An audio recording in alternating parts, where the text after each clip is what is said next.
If you only come to Him,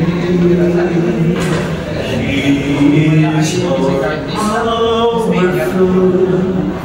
than anything in this world. Only God can heal your pain. God is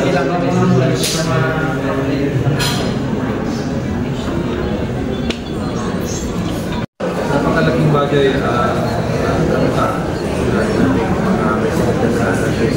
kasi kung ikaw ay depression survivor, it always has the tendency to always come back. Pero God is so good that He has shown us ways how to handle such situations.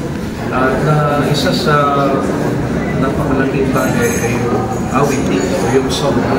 Kasi dito pala, when you are singing, you feel happy. Especially with yun ang kaibahan ng mga religious songs kaysa sa mga love songs na it gives us comfort, assurance, and it reminds us na magkano tayo kamahal ng Panginoon. Kasi ang anxiety ay umayan ng kawalan ng mananampalataya sa Panginoon. So when you sing, nare-remind ka rin, kahit kami yung singer, message na rin para sa amin. Ano yung mensahe ng awit at anong gusto may paalala ng pagsumahan.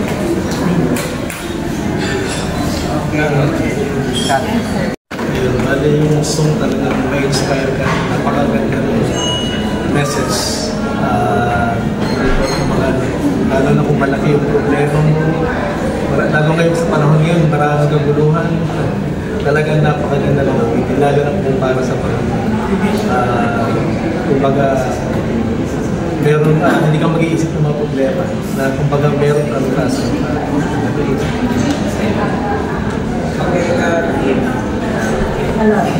Last but not the least. Okay, ready? 3, 2, 1, okay. Napakahalaga sa mga lamang sa pagkakas. Katulad ko, masasabi ko na awitin sa kinuha sa akin upang mas papalapit ako sa may mga pinagdaanan katulad ko. Ito yung naging comfort. Ito namin na ilalabas, makiramdam,